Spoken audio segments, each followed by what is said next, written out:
Hello ನಮಸ್ತೆ, welcome back to ನನ್ನ channel. Actually ಇವತ್ತಿನ ವಿಡಿಯೋ ಬಂದು ಮೊಳಕೆ ಕಟ್ಟಿದ ರಾಗಿ ಸರಿ ಹೇಗೆ ಮಾಡೋದು ಅಂತ. ಸೊ ಇದು ನಾವು 6 ಮಂತ್ ಕಂಪ್ಲೀಟ್ ಆಗಿರುವಂಥ ಬೇಬೀಸ್ಗೆ ಕೊಡುವಂಥ ಮೊದಲನೇ ಸಾಲಿಡ್ ಫುಡ್. ಸೊ ನಾನಿಲ್ಲಿ ಮೊದಲನೇದಾಗಿ ರಾಗಿನ ಚೆನ್ನಾಗಿ ತೊಳೆದು ನೆನೆಯಿರ್ತೀನಿ. ಸೊ ನಾನು ಮಾರ್ನಿಂಗು ಫುಲ್ ಚೆನ್ನಾಗಿ ತೊಳಿತೀನಿ. ಏನಿಲ್ಲ ಅಂದರೆ ಒಂದು 7ರಿಂದ 8 ಸರಿ ತೊಳೆದಿದ್ದೀನಿ ರಾಗಿನ. ಸೊ ಫುಲ್ ಈ ಥರ ತೊಳೆದಾಗ ನಮಗೆ ರಾಗಿ ತುಂಬ ಚೆನ್ನಾಗಿ ಕೆಂಪಗೆ ಚೆನ್ನಾಗಿ ಕಾಣುತ್ತೆ. ಸೊ ಈ ರೀತಿ ತೊಳೆದ ನಂತರ ನಾನು ಬೆಳಗ್ಗೆ ತೊಳೆದು ಸಂಜೆವರೆಗೂ ನೆನೆಯಕ್ಕಿಟ್ಟಿದ್ದೆ. ಸೊ ಸಂಜೆ ಈವ್ನಿಂಗು ಚೆನ್ನಾಗಿ ನೆಂದಿರುತ್ತೆ, ಅಂದರೆ ಒಂದು 5 to 6 hour ಅಂತ ಅಂದ್ಕೊಳ್ಳಿ. ಸೊ ನೆನೆಸಿದಂಥ ರಾಗಿನ ನಾವು ಬಟ್ಟೆನಲ್ಲಿ ಕಟ್ಟಿ ಮೊಳಕೆ ಆಗೋದಕ್ಕೆ ಬಿಡಬೇಕಾಗುತ್ತೆ. ಸೊ ಒಂದು ಕಾಟನ್ ಬಟ್ಟೆನಲ್ಲಿ ಈ ರೀತಿ ನಾವು ಟೈಟಾಗಿ ಗಂಟು ಹಾಕ್ಕೊಂಡು ಒಂದು ಸೊಪ್ಪು ಸೋಸೋದ್ರಲ್ಲಿ ಇಟ್ಕೊಬೇಕು. ಸೊ ಕೆಳಗಡೆ ಸ್ವಲ್ಪ ನೀರು ಹಾಕಿ ಇಡಬೇಕು. ಸೊ ಫುಲ್ ಡ್ರೈ ಆಗಿಬಿಟ್ರೆ ರಾಗಿ ಮೊಳಕೆ ಬರಲ್ಲ. ಸೊ ಒಂದು ಸ್ವಲ್ಪ ತೇವಾಂಶ ಇರಬೇಕಾಗತ್ತೆ. ಸೊ ಅದರಿಂದ ಕೆಳಗಡೆ ನಾವು ಸ್ವಲ್ಪ ತಪ್ಪೆನಲ್ಲಿ ನೀರಿಟ್ಟು ಅದ್ರ ಮೇಲೆ ಸೊಪ್ಪು ಸೋಸೋದಿಟ್ಟು ಇದ್ರ ಮೇಲೆ ಮೊಳಕೆ ಕಟ್ಟೋದಕ್ಕೆ ಕಾಟನ್ ಬಟ್ಟೆನ ರೆಡಿ ಮಾಡಿ ಇಟ್ಟಿದ್ದೀನಿ. ಸೊ 2 days ಆದಮೇಲೆ ನಮಗೆ ಈ ರೀತಿ ಮೊಳಕೆ ಬರುತ್ತೆ. ತುಂಬ ಚೆನ್ನಾಗಿ ಬಂದಿತ್ತು ಮೊಳಕೆ. ಸೊ 1 days ಆದಮೇಲೆ ಬಂದಿರುತ್ತೆ ಮೊಳಕೆ, ಒಂದು ಸ್ವಲ್ಪ ಕಮ್ಮಿ ಬಂದಿರುತ್ತೆ.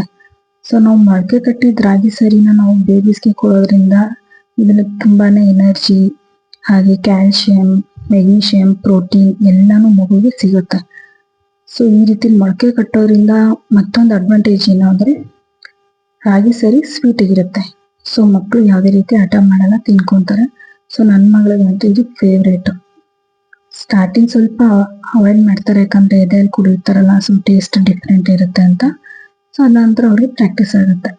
ಸೊ ಈ ರೀತಿ ಬಿಸಿಲಿನಲ್ಲಿ ಚೆನ್ನಾಗಿ ಒಣಗಿಸ್ಕೊಬೇಕಾಗುತ್ತೆ. ಯಾವ ರೀತಿ ಅಂದರೆ ನಾವು ಬ್ಯಾಗ್ ಹಾಕೊಂಡ್ರೆ ಈ ಚೋಚ ತಿಂತೀವಲ್ಲ, ಆ ರೀತಿ ಗರಿ ಗರಿಯಾಗಿರಬೇಕು. ಆ ರೀತಿ ಒಣಗಿಸ್ಕೊಂಡ ನಂತರ ಇದನ್ನು ನಾವು ಸ್ವಲ್ಪ ಬಾಣಲಿನಲ್ಲಿ ಬಿಸಿ ಮಾಡ್ಕೊಬೇಕಾಗತ್ತೆ. ಸೊ ಜಾಸ್ತಿ ಉರಿಯೋಕೆ ಹೋಗ್ಬಾರ್ದು, ಸ್ವಲ್ಪ ಬಿಸಿ ಮಾಡಿಕೊಂಡ್ರೆ ಸಾಕು.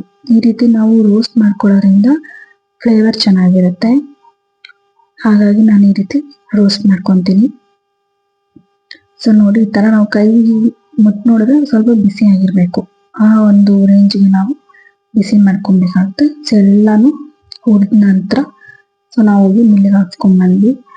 ಸೊ ಮಿಲ್ಲಲ್ಲಿ ಹೋದಾಗೂ ಅಷ್ಟೇ ರಾಗಿ ಹಾಕಿರ್ತಾರೆ, ಇಲ್ಲ ಅಕ್ಕಿ ಹಸಿಟ್ಟು ಹಾಕಿರ್ತಾರೆ. ಸೊ ಅಲ್ಲಿ ಕೊಟ್ಟರೆ ಮಗುಗೆ ಅಂತ ಹೇಳಿದ್ರೆ ಅವರು ಚೆನ್ನಾಗಿ ಮಾಡಿಕೊಡ್ತಾರೆ. ಸೊ ಪೌಡ್ರನ್ನ ಆದಮೇಲೆ ಈ ರೀತಿ ಒಂದು ಕಾಟನ್ ಬಟ್ಟೆನಲ್ಲಿ ನಾವು ಜಲ್ರಿ ಇಟ್ಕೊಬೇಕು.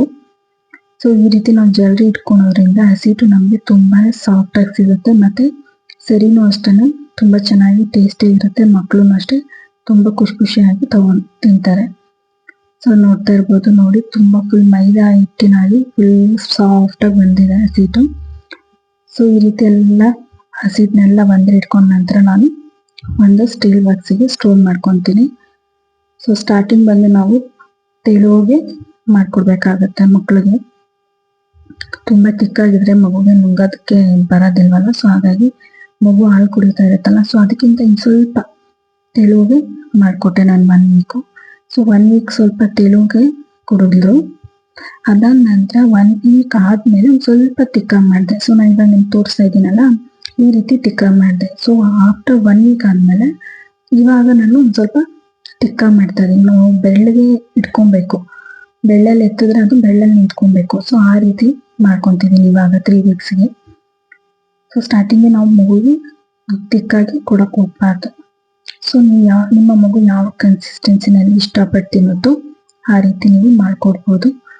ಸೊ ನಾನು ಈ ರೀತಿ ಒಂದೊಂದು ದಿನ ಇದಕ್ಕೆ ಬೀಟ್ರೂಟ್ ನೀರು ಹಾಕಿ ಮಾಡ್ತಿದ್ದೆ, ಇನ್ನೊಂದು ದಿನ ಕ್ಯಾರೆಟ್ನ ರುಬ್ಬಿಟ್ಟು ಕ್ಯಾರೆಟ್ ನೀರನ್ನ ಹಾಕಿ ಮಾಡ್ತಿದ್ದೆ. ಸೊ ಈ ರೀತಿ ಮಾಡೋದ್ರಿಂದ ಮಗುಗೆ ಬೇರೆ ಬೇರೆ ಥರ ಟೇಸ್ಟ್ ಗೊತ್ತಾಗುತ್ತೆ. ಸೊ ಏನೇ ಒಂದು ನಾವು ಫುಡ್ಡು ಇಂಟ್ರೊಡ್ಯೂಸ್ ಮಾಡಿದ್ರೂ ಮಗುಗೆ 3 days ನಾವು ಅದನ್ನೇ ಕೊಡಬೇಕಾಗುತ್ತೆ. ಸೊ ಒಂದು ಕ್ಯಾರೆಟ್ ನೀರು ಅಷ್ಟೇ 3 days ಕಂಟಿನ್ಯೂಸ್. ಸೊ ಏನೇ ಒಂದಾದರೂ 3 days ಕಂಟಿನ್ಯೂಸ್ ಕೊಡಿ. ಸೊ ಇದಾದ ನಂತರ ಈ ರೀತಿ ಕನ್ಸಿಸ್ಟೆನ್ಸಿಲಿ ನಾನು ಪಾಪುಗೆ ಸರ್ವ್ ಮಾಡ್ತೀನಿ.